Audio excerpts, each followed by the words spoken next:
You either learn this or you burn. I've listened to over 5,000 fitness sales calls in the last 6 years, running my own fitness business that's generated over $11 million. And in this video, I'm going to reveal the 15 biggest secrets and tips you can take away and implement to make more money and close more clients. Let's get stuck into this. So tip number one when it comes to sales, and this is the most basic thing that we make sure that everyone on our sales team does. And if they don't do this, I literally won't review the sales call, our sales manager won't review the sales call. And it's very, very simple to make a lot of logical sense, is names. Now, what the hell do you mean by people's names? Is when you start a sales call, I literally have a piece of paper and I write obviously notes as you go through, which is a huge thing we're going to come on to. But a huge thing you want to know is the partner's names and the kids' names. Now, why do you want to know that? Because if you're speaking to a prospect on a sales call, the most important thing in that person's life is going to be their partner and the kids. So what you want to be using all the time to get emotion into a call is talk about Janine, their wife, talk about their kids, Sam and Freddie, because that's going to get you relatable and build trust and rapport, which is going to make you a huge amount easier for you to connect with the prospect and reduce sales resistance. Because if you think about it logically, who knows your kids' names, who knows your partner's names, family, friends, doctors, people who are highly trusted. So the quickest way to build trust is to remember their names and get them into conversation. Now, how do you do this? Very, very simply. You just ask at the beginning of the call. Awesome, Charlie, so thanks for coming on the call today. Out of curiosity, have you got a partner? Awesome, yeah, what's her name? It's Charlotte, awesome. Have you got any children? Yes, Freddie and Sam. Cool, so you make a note of those names, and as you go through the conversation, you bring up the partner's names. If you say you've been struggling with getting in great shape, like, is that something you discuss with your partner, Charlotte, about getting in great shape? Is that something she's aware of that you've been struggling with? So use their name in conversation, because that'll make a huge amount of difference in terms of actually getting more buy-in and create more relatability. So this is something you can use over and over again throughout the conversation, but in particular, as you come towards the end of the conversation, it makes a big difference. Now, one of the other things where a lot of people struggle with is in terms of like a spouse objection, which is something we're going to come on to later. But one of the key things that can also help with mitigating this is using the partner's name. So tip number one is use kids' names, partner's names. Tip number two is very, very simple. If. What do I mean by if? Don't use the word if. So the most important thing in sales is presumptive language. So instead of saying if you get in great shape, it's when you get in great shape. Instead of saying if you go on holiday and you feel comfortable the way you look, it's when you go to Marbella and you feel sick in terms of the way you look and the confidence you have at the beach. This is the difference in terms of very small conversational things that add belief into the person you're speaking to. The number one reason people don't buy is a lack of certainty. And you can create certainty by the words you use, but you can very quickly create uncertainty by using the wrong words. So everything you do has to have certainty, and it comes down to the language you use. And one of the words you want to ban from any sales conversation is if. So it should be when you get in shape. Because the big thing we want to do is this whole process, is essentially sell people the vacation. We don't sell people the flight there. So we want to talk about the visualization process, which is one of the tips we come on to later in this. Tip number three, the sleepy granddad. Now, what the hell is the sleepy granddad? Now, one of the huge things that happens on sales calls is you come into a call and sales resistance is super high. What I've seen watching over 5,000 sales calls is as soon as a person comes into a call, they're like, I'm not buying anything today, I just want to find out what you do. Or I'm speaking to loads of other people, or I can't afford it. Sales resistance is very, very high. The sleepy granddad is a tactic you can do to reduce sales resistance at the beginning of a call. And essentially this is what it looks like. When you come into the call, the framework I would use is this. Awesome, thanks so much for jumping on the call today, Charlie. To be completely transparent, I'm not sure if we can really help you. I've never found anyone I can't help before, but you never know, I could be stuck and you could be the first person who can't help. But let's find out and let's see where this goes. And that really throws them off guard because like, what the hell is wrong with this guy? They expect you to try and sell them out the gate. So this is going to reduce the sales resistance. So at the start of sales call, you want to be really laid back, almost like slightly retarded. And then as the call comes on and you go further into it, you want to get sharper and sharper and sharper in terms of the questions you ask. So the key thing is always start very laid back, non-aggressive, don't lean in like at the beginning of a Zoom call. And as things go on, you can sharpen as the call goes on because people will get more relaxed and they'll start to open up more. So that's the sleep granddad. Tip number four is one of the most powerful words you can use in sales, which is the word opposed. Yes, I'm aware that's probably spelled incorrectly because I'm highly dyslexic. However, I'm very good at making money and very good at selling things. More important skills. If you want to correct my grammar, you can go be an English teacher. So In terms of the word opposed, why would you use this?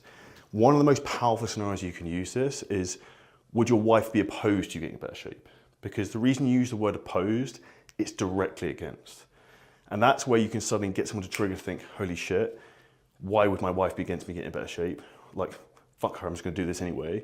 This is a huge word you can use if you get into a conversation where there's maybe gonna be a bit of a confrontation. So this is really good to use in the spouse scenario, in terms of would you be opposed? Would your wife be opposed? Or even saying it to the prospect on the phone would be like, would you be opposed to getting the best shape of your life? Are you against that? Would you be opposed to joining this program today if it's a perfect fit for you? And you can see how this is going to change your life. So that's why I would use the word opposed a lot, because it's directly against. Tip number 5 is to pause, and emphatically pause. And the reason you pause is it creates suspense, but it also creates curiosity and it creates drive in terms of what he's about to say is really important. So one of the easiest ways you can do this, in particular if you're in a conversation, and a big mistake a lot of people make, is that when they're actually in a conversation going back and forth with someone, they are, and that's the quickest way to look stupid. If you look at someone who's great at sales, who's great at talking, they don't they don't are. That's the quickest way to lose confidence in someone you're speaking to, so don't do that. Now, what you want to do is, if you need to, you can pause, say nothing. So what I would do in terms of a negotiation point of view, or if there's something you really want to think about, is literally I would just look up and be like, that's awesome, Charlie. And then literally just like look up as if you're looking up to God for the answer for whatever it's going to talk about, and then you come back with, have you thought about this? And this is a really easy way in terms of how you can add more direct dialogue into a conversation, more suspense, but also allow the prospect to think about it a bit more. Because a lot of the time you actually need to slow the conversation down rather than going back and forth like machine gun fire if you're negotiating things in price. So adding in emphatic pauses and not being rushed will actually make you look less like you've got commission breath and much more like a pro in terms of conversation that you can have with someone. Because if you think about it, if you're speaking to a friend, you're not going back and forth as quickly as possible. There'll be times you think and you wait before you respond. Tip 6, magic wand, like Dumbledore of sales. So the reality is, what's the magic wand? This is really good structure you can use towards the end of a sales call. So the way I would do that is essentially, Charlie, if I could wave my magic wand, when would you want the solution to do this? So like wave my magic wand is a good visualization analogy. And when do you want the solution to do this? It's like, when do you want to solve this problem? And everyone wants to solve the problem they have right now, which basically them psychologically saying, yes, I want to do this thing. And that's the way I'd use the magic wand thing. And I would actually literally do it with a pen when I'm on a call. And some people watching this video will have had calls with me when I've done this exact same thing. And I might even try and find a clip where I've done this. And this is a huge thing in terms of what you can do in terms of sales. Try and add some charisma and make it like visual where people get gauged and bought into what you're saying, because you also have conviction. Tip number 7, 2 ears, 1 mouth. One of the huge mistakes you see with people, when they're particularly on their nervous and sales calls, they talk too much. So you have to shut up and let the other person talk. Now, this doesn't mean you let them run rampant with a conversation, and that's something we're gonna come on to, but you have to understand the call is about them, it's not about you. And the key thing you're supposed to do on the call is ask the right questions, ask the right prompts to pull the right information out of them and get them into the right emotional state. And this is why on a sales call generally, you probably want to have them talking about 75% of the time and you 25% of the time. That's generally a good ratio you want to be looking at. If you're out doing sales calls and it's like 50 to 60% you talking, you're probably going into benefits and features mode and just explaining too much what you do rather than talking about what their emotional why is and the real reason why they're going to buy from you. Tip number 8, this is going to be the overall call structure of what you want to be looking to do when you come into a sales call. So the first thing we want to be doing is we want to be looking at building rapport. So that's when you're going to be using like the sleepy granddad approach we talked about earlier in terms of reducing sales resistance. Where are you from? Where are your kids' names? Blah, blah, blah, blah, blah. Rapport. Get them to relax, get them to chill out. That's when you go into the second phase. The second phase is discovery phase. So just put now very, very simply, the goal is for you to ask open-ended questions to get the right information out of them, find out what they want to achieve, why they want to achieve it, who in their life actually is going to benefit from them achieving this, and this is where you really start to get information that you can use later on in the call. Now, the important thing in the discovery phase is to make sure that you take very, very thorough notes as you go through, which I'm going to explain in a second why that's important. The next phase you want to go into is emotion. So once you've got the right information, you've been asking the right questions, we want to drive into the emotion of why they want to be doing this thing. Why do they want to get in great shape? Why do they want to build their business? How is this going to impact their family? How is it going to impact their kids? What would your life look like if you could live an extra 20 years? How would that affect your partner? If you made an extra £10,000 a month, how's that going to affect your kids? How's it going to affect the type of holidays you can maybe go on? And these are the type of questions you really need to be asking. So these all go in a sequential order because they all link into each other, which is why there's a really nice flow. The next phase, which is why it's important to take notes, is confirmation phase. So this is essentially very, very easily where you're going to go through all of the notes you've made. And the way I would do this is, Charlie, I've made loads of notes while going through this conversation. I just want to confirm that we're on the same page and what you've told me is correct. And they would literally go line by line and be like, so the reason you want to get in shape when you want to drop 20 pounds is so your wife Marie is more attracted to you, so that your kids look up to you. You want to be in better shape, so you have more confidence when you go on holiday. The things you've tried before, if you struggled because you did a keto diet, but you actually love carbohydrates, you were trying to do CrossFit, but you've got back problems and knee problems. Like literally go line by line with all the information they gave, because this will make them feel heard and understood and that you actually give a shit. And this is the key thing for you in terms of actually getting them to buy into you, is the confirmation phase. Because with the confirmation phase, they will feel understood, and someone's not going to buy from you unless they feel you actually understand them and what they want to achieve. Now, once you've gone through confirmation phase, what I would essentially do then is almost drive back into like emotion round 2.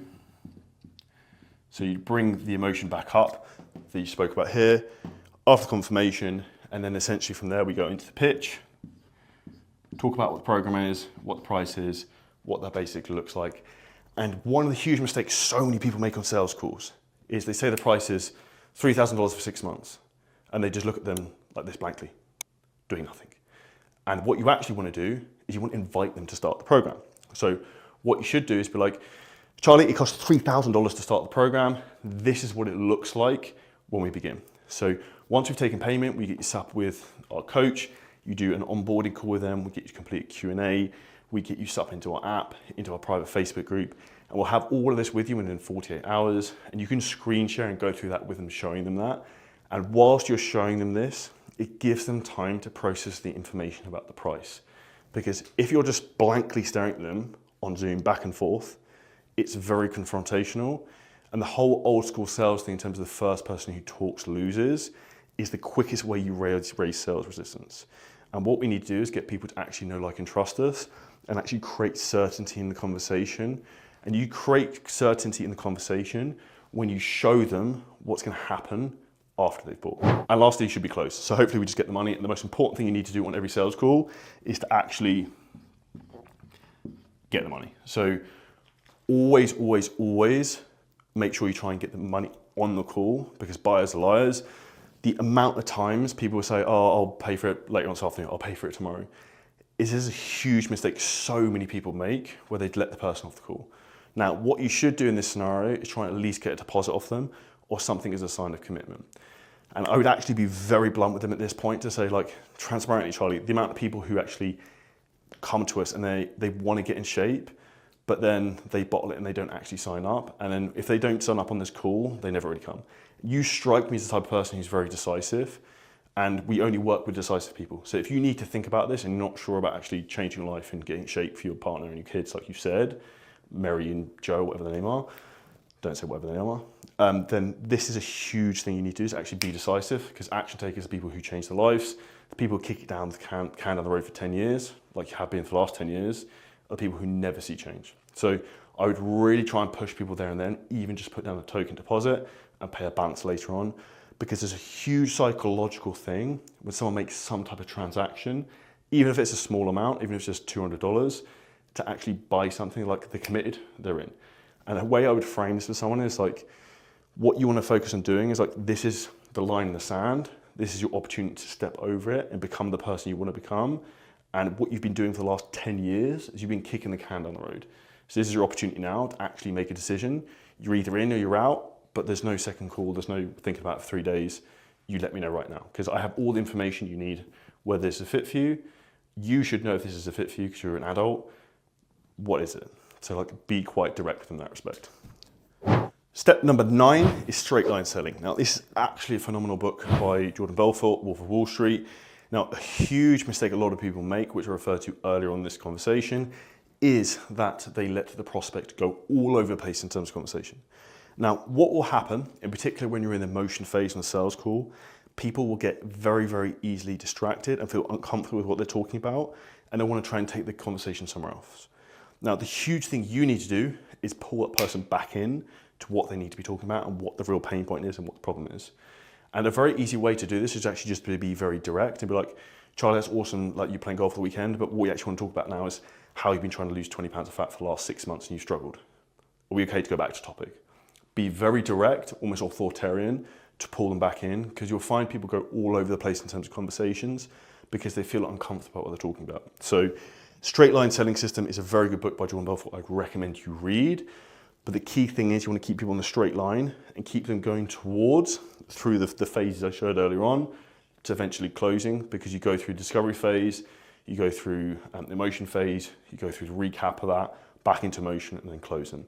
Don't go all overboard and let them come away from that, because you want to keep emotion high and keep throughout that process. Tip number 10 is look the part. So if you want to make more money, this is very, very simple, in particular if you're selling fitness products. So what we're doing is we're going to sell on Zoom. If you hate money, take them on phone calls, but what you actually want to do is do video calls, because people can see your body language, your tonality. You can be very clear in terms of the way you carry yourself. Now, there's a couple of golden nuggets I'd add with this. One is the background. If you live in your mum's basement and taking sales calls, that's fine, but just don't make it look like it's your mum's basement. So very, very important, you can create a virtual background, and this will make your actually business look a lot more professional. You can add logos, you can make it look awesome. Now, we've got one for 7-figure scaling systems.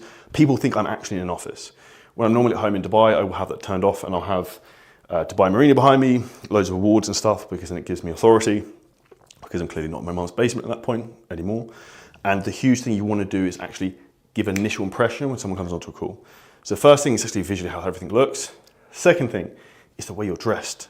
So if you're selling fitness products and you want to sell to executives and the professionals, don't wear a basketball vest, don't wear a stringer, don't look like a degenerate. It makes it easier if you look more relatable to that person. So things like collared shirts, like polo shirts, works very well. I bought polo shirts for a lot of our team because it helps in terms of the initial impression. When someone comes onto the call, they look a lot more professional. Now, the last thing, which is very, very obvious, however, a lot of people neglect this, particularly when they're hiring closers and they're having hired a lot, is they hire salespeople to sell fitness products who don't look like they even work out. Now, a good start is actually if the person selling the program, if it's a fitness program, is actually in good shape, because the person's then going to have belief in what the person is selling them. The only reason you're watching this video is because you know I've sold over $11 million of products online. I clearly know something. And I left my full-time job in 25th of February, 2019 to get time freedom, location freedom, and financial freedom, so I can help you do the same. If I was out of shape and I was trying to sell people fitness programs on Zoom, it's going to be very difficult. So some of the things you have to think about is introverted thinking. Like, how could I make it very difficult for myself to sell on Zoom calls? I could be really out of shape, I could look really unprofessional, I could have a really bad background, I could have a terrible mic, I could have bad audio, I could have bad internet connection. All these things stack up, so make yourself look like a pro and you'll sell like a pro. Tip number 11 is being a high frequency state and having your energy high. So some very easy things you can do to do this. Before sales calls, I used to do weird things. I used to do like press ups, I'd go outside, I'd listen to certain music. I had a Wolf of Wall Street, like 2-minute clip I used to listen to get myself in the mood for things. And this is where you need to get your energy very, very high. And there's some very easy things you can do to actually make sure that your energy is in a higher state. Number one is, ideally, if you can do, use a standing desk when you're taking sales calls, because naturally your energy will be higher. Number two is, don't have calls back to back to back to back, because you need to give yourself a 10 to 15 minute break, ideally between calls. So you can go to the bathroom, you can go get a drink, you can also reset yourself, maybe you've had a bit of a shit call, and you can also give yourself a bit of a run room in case one overruns. A huge mistake I see a lot of beginners when they're trying to sell people is they don't actually know how to manage a call in terms of actual timings. And you should never have a fitness sales call that goes over 60 minutes. That's insane. They're not signing up for a new mortgage, they're not selling their life away. It's reality, things it's not that much money, so you need to try and keep the call concise and on point. This is all part of the point of having your energy in the right zone, because you can actually get the call moving as you want throughout the whole thing. So very, very easy. High energy state at the beginning, be very charismatic, be engaging, lean forwards on the camera, don't sit back, don't have your arms crossed. Very, very simple. Tip number 12, the quickest way for you to actually get better at sales is this very simple formula. Now, if we look at actually what sales is in terms of closing rate, it's going to be your sales skills times your conviction. Now, it will take you a long time to increase your sales skills, but I can increase your conviction just like that by doing this very one simple thing. And that's before every sales call, look at your client results. Look who you've helped, look whose lives you've changed, look how maybe you've changed your own life, and then use that conviction throughout the sales call, because you want to put that energy, drive, and belief into the other person. And it's the same thing when I speak to trainers about how I can help them grow the business. I have 1,000% certainty I can help them better than anyone else because I have that conviction, because I've actually fucking done it. I've got thousands of stories of people we've helped in our own fitness business, thousands of trainers we've helped in terms of building their business. So I have that conviction, and I've got results and stories we can look at before sales calls. I do the same thing with our sales team by sending them results every single day of client transformations, client results in our B2B business in terms of people making money. And this is how you get people bought into your brand who work for you, by pushing the story of results you get constantly. Because those stories and results are actually what gives the closer conviction and belief that what they're selling isn't dog shit. Because there's so many people who sell products that aren't great, and they have this big one problem. They're looking to get customers, whereas I'm looking to get clients. So customer is someone who buys something once. A client is someone who keeps buying from you over and over and over again. And this is where you need to change your mentality in terms of your business, because if you want a business that's going to scale and make a lot of money over a period of time, you need clients who are going to keep coming back and keep referring more people. And a lot of this starts with A, your business being good and get good results, but also the sales process in terms of getting the people who are getting sold fully convicted into what you're doing, because they're actually going to adhere, be coachable, and get better results. Tip number 13 is showing frustration and emotion on calls. So a huge thing you need to be doing, and I do this a lot when I'm selling programs to trainers, is actually get frustrated for them. Show how pissed off you are on their behalf when they're actually getting stuck and they're not making decisions, because they will feel your energy and vibe in terms of like, this is really simple for you to get in shape. You just need to do X, Y, Z. I've done this with like 8,000 people before. Why are you doubting the process? Because it clearly worked. If I've done it personally, I've done it with 8,000 other people. The only reason it's not going to work is yourself. And I'd be very honest with them, being like, I'm super frustrated for you right now, Jack, because we've done everything with all these other people, yet you're the one who's actually holding yourself back with your own limiting belief. And if you put that frustration and emotion into people, and you built the rapport from earlier on in the call, they're going to want to listen to you as a point of authority. Tip number 14, why you should not do this. So one of the things that I would do a lot on sales calls, if you're like at the point where you're not sure if someone's actually in a position to buy or they're mentally bought in yet, is you use what's called the push-pull technique. So the push-pull technique is essentially, if I push you away and I say, you can't have this, you're like, oh, no, I want this. So you pull yourself back in. And the same thing happens if you try trying to pull people in to like buy your stuff, they're naturally tend to get pushed away. So a framework I would use is why you should not do this, or why you shouldn't do this, is, Charlie, let me just run through a couple of things of like why you should really not join Seven Figure Scaling Systems. You said you want to build your business, you want to create financial freedom, time freedom, location freedom, but there's two things that you have to do this. One is you have to work very hard and you have to be coachable. But based upon what you've said before, this is something like you've had a lot of success in other areas of life. So I don't think that's going to be an issue in terms of why you shouldn't do this. The second reason you shouldn't do this is there's some form of financial investment. That's more for you to actually show some form of commitment and actually get you to act and do the thing you need to do.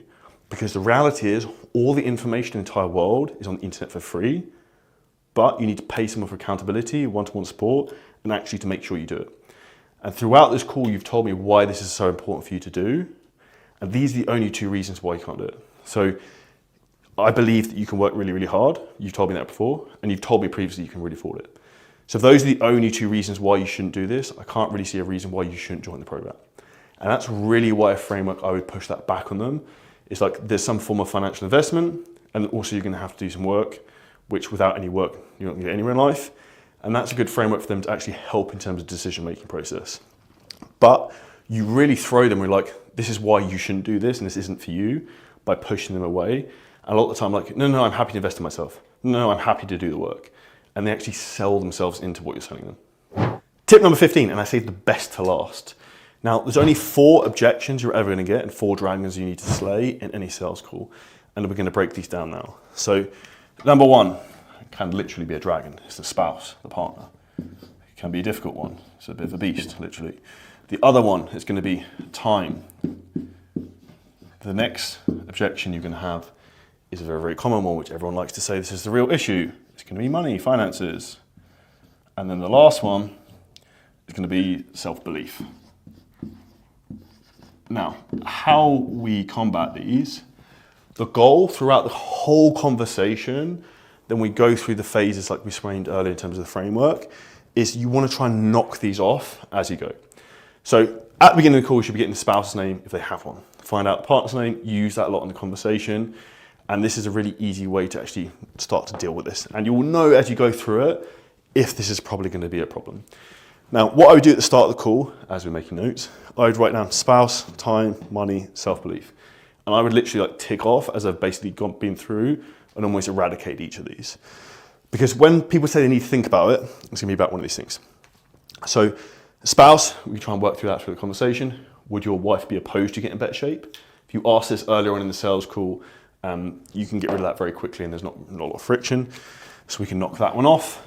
Time. So Charlie, you want to get in great shape and you're currently telling me you're working out 4 to 5 times a week. You've been doing this for the last 10 years. I would say it's fair you've got enough time to do this. And you've also got a meal prep company to make your food for you, right? So yeah, cool. So time's not an issue. And then self-belief. So you're highly successful in your career. You're a confident guy, you're articulate. You seem to have belief in your ability. Do you believe you can get in shape? Yeah. So then the only other reason you can come into is money.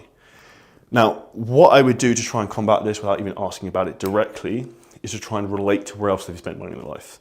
So if they talked about going on holiday, where are they going on holiday? Are they going to the Maldives? Are they going to Disneyland, which is actually very expensive? Like, find out where they spend their money. Like, what cars do you have? And that will give you a lot that you can then use relatability back to the person. But if you tie the money almost to the spouse and the emotion of the family about how you can be a better partner, how you can be a better father, how you can be a better husband, how you can be around for your kids for another 20 years because you live longer, is that worth $3,000?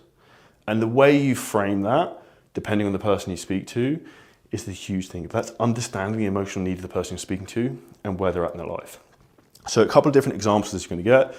If you have a woman, for example, who's 30 to 35, she's single, the biggest driver she's going to have of why she wants to get in shape is because she wants to get in shape to get a partner, to have kids and get married. That's it. The next thing you're going to have a look at is if you're going to have men who are maybe 25 to 35. Similar scenario. Men want status, so they want status, money, to look good, whatever, to get women. Women want security. Generally the two things that people want. Men want status, women want security. And when you start to understand that in sales, that will help you a lot in terms of the conversation when you go into these things. Now, if you enjoyed the clip, the huge thing that's happening right now is the AI revolution. This actual video and clip was fully clipped and posted by AI. No human being was involved. And this is exactly how you scale your business faster than ever before, is you use these types of tools. Yet most people are oblivious to them and don't even know how to do this. And if you're a business owner, a content creator, or a coach, and you want help in terms of how to scale your business using AI, ads, and all the latest technology that's going to give you an unfair advantage, hit the link at the bottom of this video. You can book in a call with us and the team. We will audit your whole business, show you exactly how we can install some of these systems for you. And if we think you're a good fit, we can show you what that looks like.